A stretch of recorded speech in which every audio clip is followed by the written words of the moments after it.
Sir आपकी girlfriend होती तो क्या आप गर्लफ्रेंड व बिजनेस दोनों को साथ लेकर सफल हो पाते?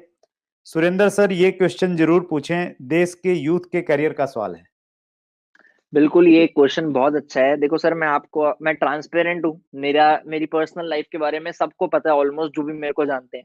जब मैं इस बिजनेस में आया था, मेरा कोई रिलेशनशिप नहीं था, ना मैं किसी से कमिटेड था। बट मेरी एक बहुत अच्छी फ्रेंड थी, और मैंने उसे ये बोल रखा था कि जब मैं एक पर्टिकुलर इस लेवल पे पहुंच जाऊंगा, और जब मैं पर्टिकुलर इतनी सक्सेस को अचीव करूंगा, तब मैं आपको कमिटमेंट दे सकता हूँ। तब मैं हाँ आपके साथ हमेशा परमानेंट हो सकता हूँ। तब मैं आपको बोल सकता हूँ कि हाँ, I am committed with you, you are my girlfriend, we are in relationship. But तब तक मेरी प्रायोरिटी खाली काम थी। जब मैंने उस टारगेट को अचीव कर लिया, मेरे को मैं आपको एक चीज बोलता हूँ, हम ना सोचते बहुत हैं। हमें लगता है कि ये चीज हम इजीली मैनेज नहीं कर पाएंगे, वो चीज हम इजीली मैनेज नहीं कर पाएंगे। जब आपके इनिशियल डेज हैं, तब आपकी प्रायोरिटी खाली बिजनेस होनी चाहिए। दूसरी कोई भी चीज आपको डिस्ट्रैक्ट करेगी करेगी। और यूथ में स्पेशली ये प्रॉब्लम है। आप हम बहुत जल्दी लड़कियों के पीछे, या लड़कियां लड़कों के पीछे अट्रैक्ट हो जाती हैं, जिस वजह से हम डिस्ट्रैक्ट हो जाते हैं। वो अट्रैक्शन हमें डिस्ट्रैक्शन पे लेके चली जाती है। हम डिस्ट्रैक्ट कहां से हो जाते हैं? अपनी प्रायोरिटीज से, अपने बिजनेस से। इनिशियल डेज में जब तक आप सक्सेसफुल अपने आप को डिक्लेयर नहीं कर सकते कि हाँ अब आप सक्सेसफुल हो, आप फाइनेंशियली फ्री हो, आप अपने आप को स्टेबल मान चुके हो, और आप उतनी इनकम में एक अच्छी लाइफ जी सकते हो, और आप जिसको अपना पार्टनर बना रहे हो उसको भी एक अच्छी लाइफ दे सकते हो। मैटर तो ये करता है ना। अगर आप एक रिलेशनशिप में आ रहे हो और वो टेम्परेरी है, तो मेरे हिसाब से बेकार है।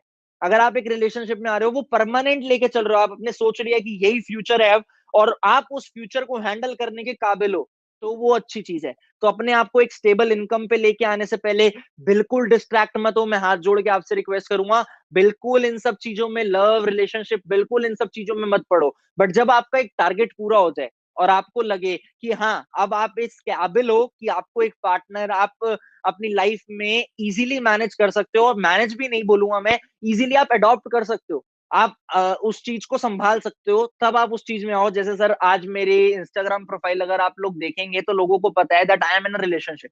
मैं कमिटेड हूँ, मेरी गर्लफ्रेंड है। मैं पब्लिकली ये चीज एक्सेप्ट करता हूँ, क्योंकि मेरी फैमिली को भी पता है। और वो चीज इसलिए है क्योंकि मैं एक पर्टिकुलर टाइम के बाद, अपनी सक्सेस को अचीव करने के बाद, उस फेज में आया हूँ। मैं, ऐसा नहीं हुआ कि मैं अपने काम को प्रायोरिटी नहीं देता। और आज के टाइम पे भी सर, अब मैं इस मीटिंग में हूं अगर, तो उस मेरे को पता है कि मेरी प्रायोरिटी काम है।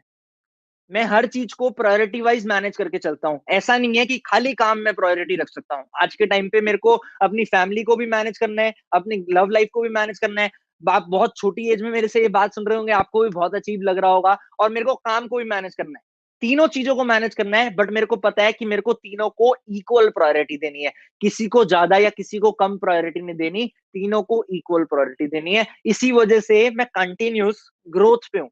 अगर मैं एक भी चीज को इसमें से ज्यादा प्रायोरिटी देने लग जाऊंगा ना, तो दूसरी दो चीजों में मैं कम, अपने आप को लैक करने लग जाऊंगा, मेरी ग्रोथ ऑटोमेटिकली कम हो जाएगी। अपने आप को इक्वली प्रायोरिटाइज करोगे तो सब कुछ होगा लाइफ में। बस मैं सबसे यही रिक्वेस्ट करूंगा, जब तक आपका सक्सेस का टारगेट अचीव नहीं हो जाता, आपका एक अच्छा लाइफस्टाइल और एक अच्छी इनकम स्टेटमेंट और एक अच्छा टाइम मैनेजमेंट, हम हमारे पास क्या होता है, जब एक इनकम और एक लाइफस्टाइल स्टेबल हो जाता है, तो हमारे पास टाइम होता है। उस टाइम को हम किसी और को दे सकते हैं। बट जब तक हमारे पास उस टाइम को, वो टाइम ही नहीं है, तब तक हम वो टाइम दे ही नहीं सकते ना किसी चीज को। तो आप उस चीज पे ध्यान मत देना। लव रिलेशनशिप सब आएगा लाइफ में। अभी लाइफ बहुत बड़ी है यार। आपकी सक्सेस अगर 25 की एज में भी आएगी ना, उसके बाद भी आप लव लाइफ बहुत अच्छे से मैनेज कर पाओगे। तो अपने आप का टारगेट रखो, प्रायोरिटाइज करो अपने टारगेट्स को, सक्सेसफुल हो जाओ, उसके बाद दुनिया पड़ी है, सब कुछ करना है यार। लंदन जाना हो लंदन जाना, यूएस जाना हो यूएस जाना, जहां जाना हो वहां जाना, अच्छे से लाइफ एंजॉय करना, बट उससे पहले काम पे प्रायोरिटाइज रखना। Thank you.